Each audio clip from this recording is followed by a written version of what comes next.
This video is sponsored by Recharge. Today we're doing the long trip test in the Neo ET7 with the 100 kilowatt hour battery pack. So today we're going to find out how well this car performs while going on a long trip. Today's route 610 kilometers, almost 400 miles, and the WLTP rated range of this car is actually 580 kilometers. But because we're going at an average speed of almost 100 kilometers an hour or around 60 miles per hour, we're not going to be able to get close to that WLTP rated range. So today we're going to find out how fast this car charges while going on a longer trip, how well the battery management is, as well as will we have any issues connecting to chargers, will we have any queues at chargers today? I don't think so. Today is a very calm Tuesday. Also, the weather is pretty nice, so I think we're gonna have really good performance out of this car. So without further ado, let's get on the road and I'll talk to you guys in a second.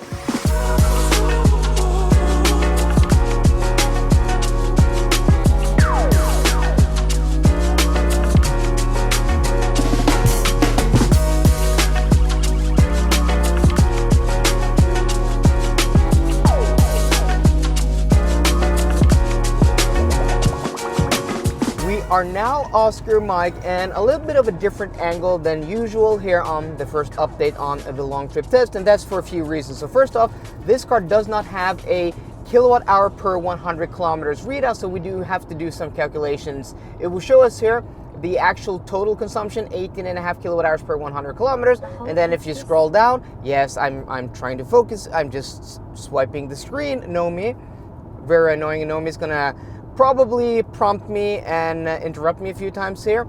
So we're gonna have to look at the actual distance. So we're gonna take that number and then divide it by the distance and then multiply it by 100. We're gonna get around 20 kilowatt hours per 100 kilometers, which is actually pretty decent. And the car's beeping at me when I'm changing lanes in adaptive cruise control with lane centering or auto steer, even though I'm using the indicators. It's really annoying. Sometimes it does it. Now it's doing it. It's trying to correct itself even though the indicators are on. This is the only car that will beep at you and tell you to keep the lane when you're trying to change lanes while using the indicators, which is really annoying. Another thing I want to show you guys is that this car has a whole bunch of cameras. It even has a LiDAR right above here, and then it has cameras on each of the front corners. So this car in total like 33 cameras and sensors, which you should have thought would have given this car like superior like auto steer and autopilot capabilities, but no. So we're gonna go into the right lane here, and then it like takes a little bit of time, and then oh no, it doesn't want to catch the lane, and then it catches the lane, and then sometimes when it catches the lane, it like just slings you in the other direction. So, and then here also, I don't know if it's going to illustrate it, the line, I chose this patch of road because nobody can complain about the line markings being poor because they're really good here. But if we just let the car go a little bit, you can see it's wandering, right? Not too bad here, but usually it keeps like bouncing in the lane and wandering, like now, just wandering, right? Why does it do that? Like, you should have thought with all of these cameras and sensors, this car would have really good auto steer, but it doesn't. This was not bad, but I've been like experienced, like it just keeps wandering back and forth into the lane, and every time you go out of the lane, and then it, oh no, it didn't beep at me when it activated. It seems totally random. So as nice as this car is to drive, as quiet and as comfortable it is here on the motorway doing 120 kilometers an hour, the auto steer of this car, the way it is programmed, is a deal breaker for me if I was going to drive this car a lot on long trips.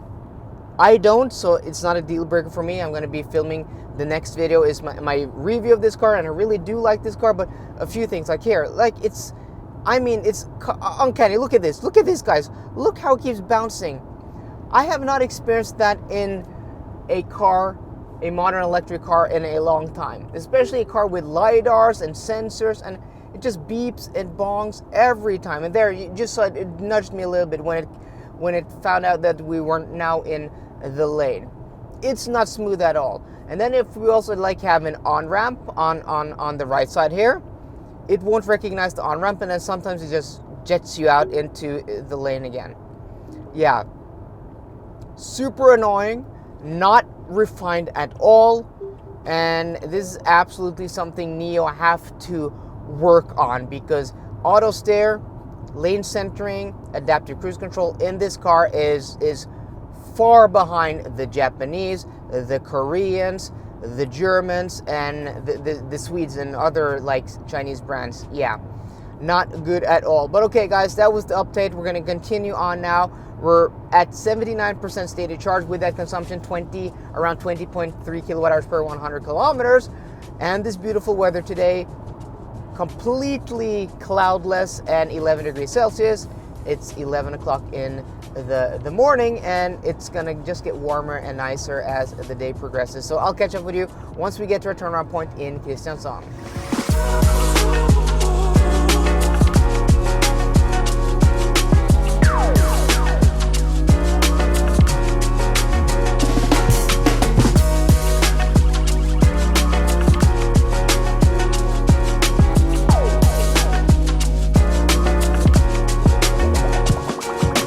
Welcome back to Kristiansand, guys, and we're actually doing a little bit of a change on the route here in downtown Kristiansand, because before we go to the next exit here in the tunnel we just came out of, and then we do a loop, and then we do a U-turn in an intersection. Instead of doing that, we're going to do an exit before and then loop around the other way, and that means we can actually stop right here, because we're going to have to do some calculations to just see what the consumption is, because this car, as I said earlier, does not show you kilowatt hours per 100 kilometers. So we're going to have to do some calculations. Okay, I've now done the calculations off camera. Before we go through that, we are now here with 36% state charge, which is really good. But we also have really nice conditions today, 13 degrees Celsius, but that has to be one of the highest state of charges we've ever arrived here at our turnaround point with. So the car has used so far 65 kilowatt hours, and we covered 304.3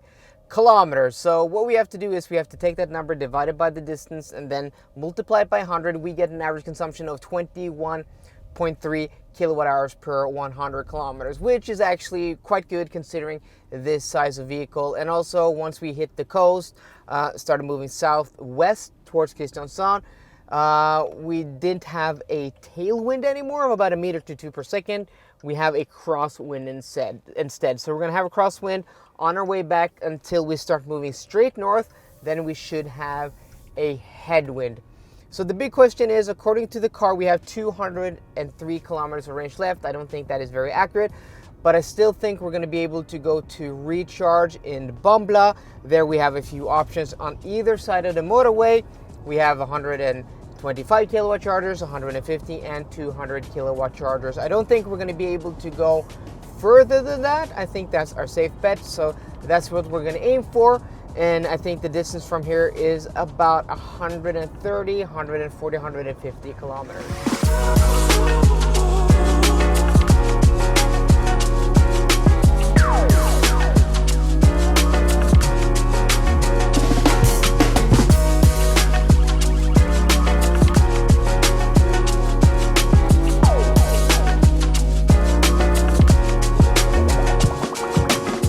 Are now navigated to the recharge chargers in Rugtvedt, and according to the car, we're going to arrive in 30 minutes, and let's see, 39 kilometers left to go. But the car doesn't actually tell us how much battery we are going to arrive with, how many percent.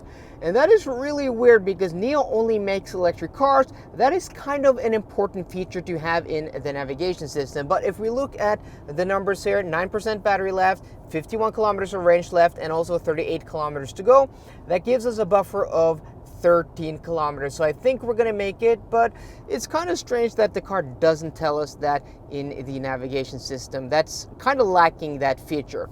And also, if we go into this menu here, and yes, this is in Norwegian, we have activated battery preheating underway. So the car should preheat.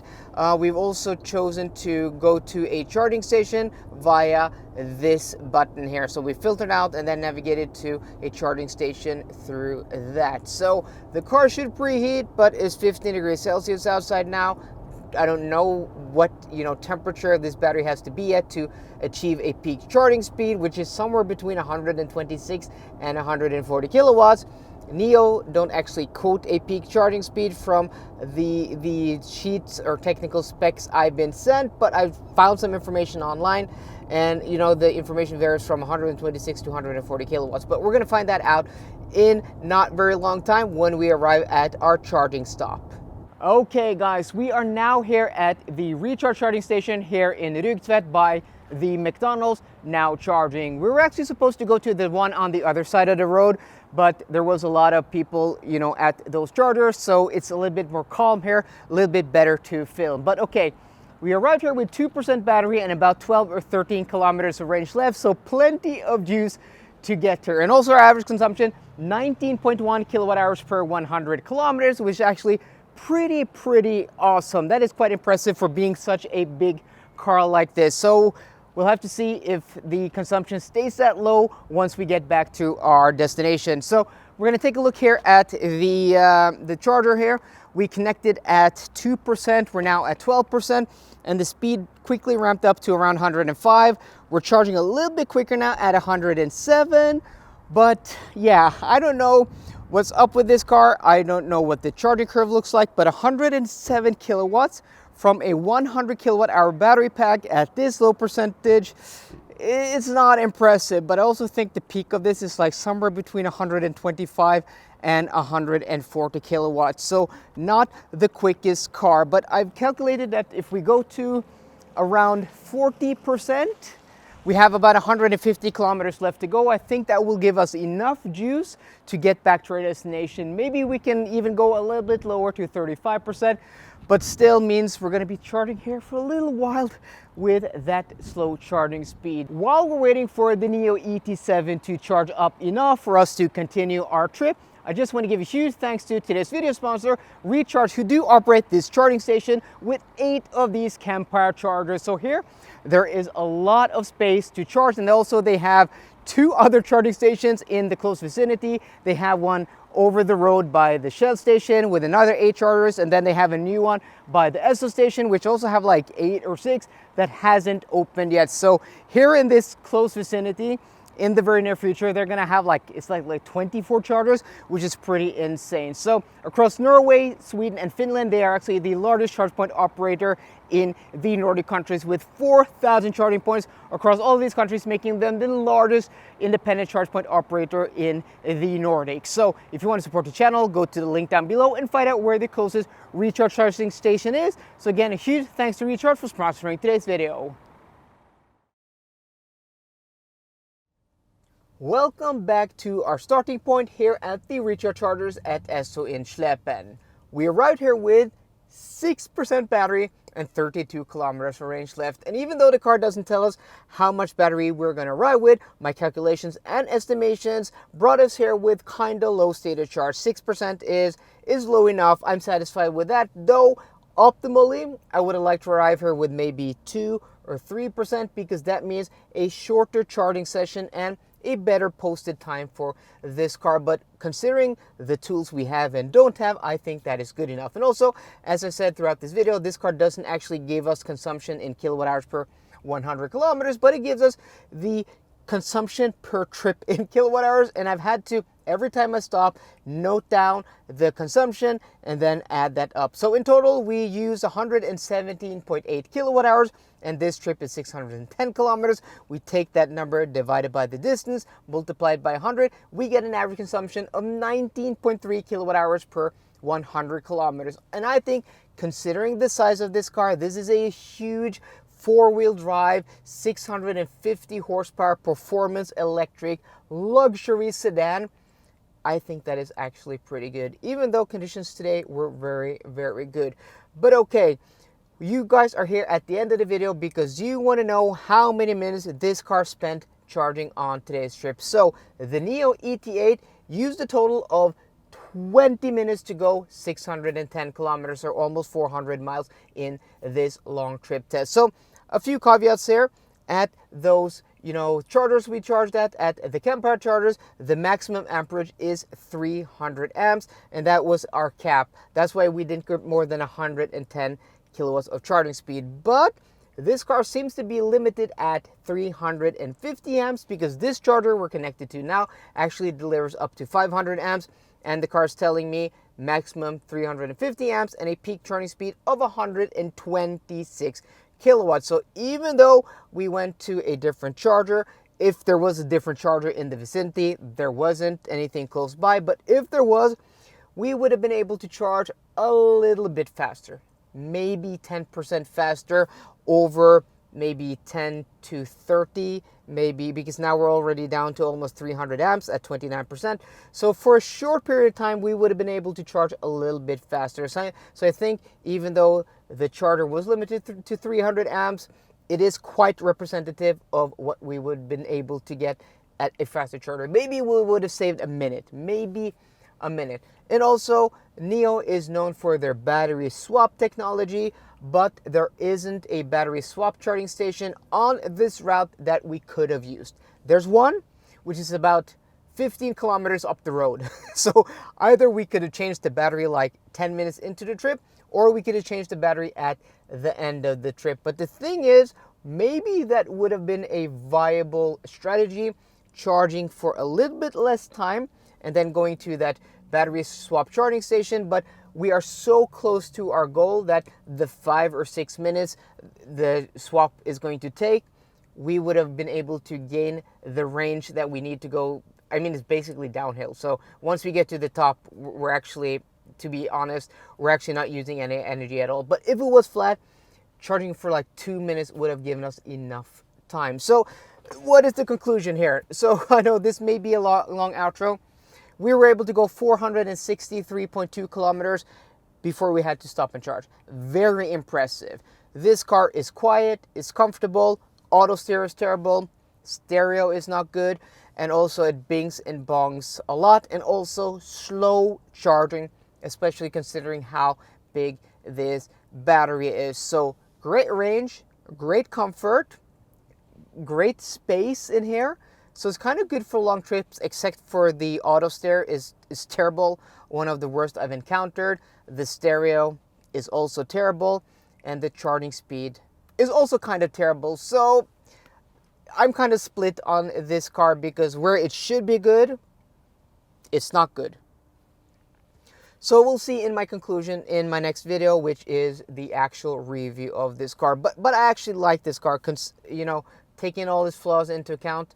I actually like this car a lot, but there is a lot of room for improvement. So guys, I hope you enjoyed today's video. If you did, please drop me a thumbs up down below. And for more car content, as always, please subscribe. See you guys later, and goodbye.